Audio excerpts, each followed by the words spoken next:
പ്രകൃതി ദുരന്തങ്ങൾ ഉണ്ടാകുമ്പോൾ സന്നദ്ധ പ്രവർത്തനങ്ങളുടെ മറവിൽ ചിലർ തട്ടിപ്പുകൾ നടത്താറുണ്ട്. സോഷ്യൽ മീഡിയ വഴി വ്യാജ പ്രചരണങ്ങൾ നടത്തിയുള്ള തട്ടിപ്പുകളും വർദ്ധിക്കുകയാണ്. കൊല്ലത്ത് ദുരിതാശ്വാസ നിധിയുടെ പേരിൽ സാമ്പത്തിക തട്ടിപ്പുകൾ വർദ്ധിക്കുന്നതായി പരാതി. കുണ്ടറയിൽ പ്രവർത്തിക്കുന്ന ആശ്രയ ഫാർമസിയിലെത്തിയ ആൾ ദുരിതാശ്വാസ നിധിയുടെ പേരിൽ പണം തട്ടാൻ ശ്രമിച്ചു. ജീവനക്കാരിക്ക് സംശയം തോന്നി കട ഉടമയെ ഫോൺ വിളിക്കാൻ തുടങ്ങിയതോടെ തട്ടിപ്പുകാരൻ ഓടി രക്ഷപ്പെടുകയായിരുന്നു.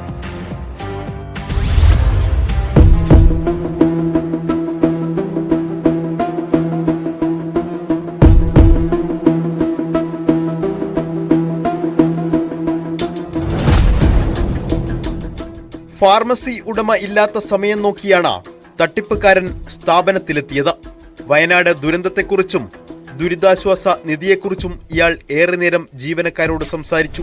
ഇതിനുശേഷം ഫാർമസി ഉടമയെ ഫോൺ ചെയ്യുന്നു എന്ന വ്യാജേന മൊബൈൽ ഫോണിലും സംസാരിച്ചു.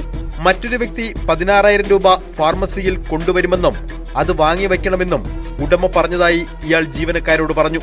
ഫാർമസിയിലുള്ള പണത്തിൽ നിന്നും 7,500 രൂപ തനിക്ക് തരാൻ ഉടമ പറഞ്ഞതായും ജീവനക്കാരെ അറിയിച്ചു. ഒരു ജീവനക്കാരിക്ക് സംശയം തോന്നി ഉടമയെ ഫോൺ വിളിക്കാനെടുത്തപ്പോൾ പണം പിന്നെ വാങ്ങിക്കൊള്ളാമെന്ന് പറഞ്ഞ് തട്ടിപ്പുകാരൻ കടന്നു കളയുകയായിരുന്നു.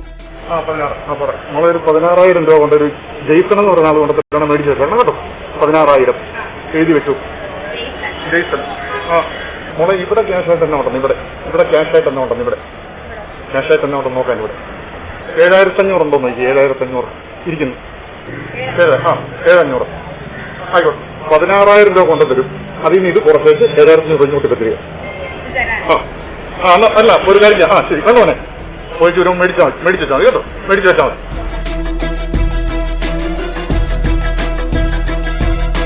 ഒരാൾ വന്ന് മാസ്ക് ഉടൻ വരെ മൂടിക്കൊണ്ടൊരാൾ വന്നിട്ട് വയനാടിനെ കുറിച്ചും ചാറ്റ് കാര്യങ്ങളെക്കുറിച്ചുമൊക്കെ സംസാരിച്ച് പുള്ളിക്കാരൻ പോയി. എന്നിട്ട് എൻ്റെ ഒരു ഡൗട്ട്, ക്യാമറ പോലും പുള്ളി നോട്ട് ചെയ്യാൻ വേണ്ടി വന്നതാണോ എന്ന് ആദ്യം. എന്നതിന് ശേഷം ഒരു അരമണിക്കൂർ കഴിഞ്ഞ് പുള്ളി പിന്നെയും വന്നു. എന്നിട്ട് ജെയ്സൺ എന്നുള്ളൊരാൾ ഇങ്ങനെ ചാറ്റിക്ക് വേണ്ടി ഇവിടെ 16,500 രൂപയോളം ഇവിടെ കൊണ്ട് തരും, അതിനകത്തുനിന്ന് ആ പൈസ ഇവിടുന്ന് മോലാളി പറഞ്ഞ് അത് ഇവിടുന്ന് മേടിക്കാൻ പറഞ്ഞു എന്നുള്ള രീതിയിൽ സ്റ്റാഫിനോട് സംസാരിച്ചു. അതിന് ശേഷം 7,500 മതി എന്നുള്ള രീതിയിൽ ഫോൺ കട്ട് ചെയ്തു. മോലാളി പറഞ്ഞ് 7,500 മേടിച്ചോളാൻ പറഞ്ഞു എന്നുള്ള രീതിയിൽ ഫോൺ കട്ട് ചെയ്തു. എന്നതിന് ശേഷം സ്റ്റാഫ് അപ്പോൾ 7,500 എടുത്തു. അപ്പോൾ ഈ പുള്ളിക്കാരൻ്റെ മുഖം മൊത്തം മൂടിയിരിക്കുന്നതുകൊണ്ട് ഒരു സംശയം തോന്നി ഫോൺ എടുത്തപ്പോൾ എങ്കിൽ ഓക്കെ എന്ന് പറഞ്ഞ് പുള്ളിക്കാരൻ ഒരു 2-3 സ്റ്റെപ്പ് നടന്നുപോയി. പിന്നെ ഓടി ഇവിടുന്ന് രക്ഷപ്പെട്ടു.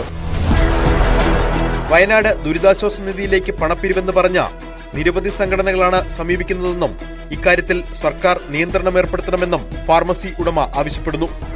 തട്ടിപ്പ് വീരന്റെ CCTV ദൃശ്യങ്ങൾ ശേഖരിച്ച പോലീസ് അന്വേഷണം ആരംഭിച്ചിട്ടുണ്ട്. കൊല്ലത്ത് സോഷ്യൽ മീഡിയ വഴി പ്രചാരണങ്ങൾ നടത്തി സാധനങ്ങൾ ശേഖരിച്ചും ചിലർ മുങ്ങുന്നതായി പരാതിയുണ്ട്.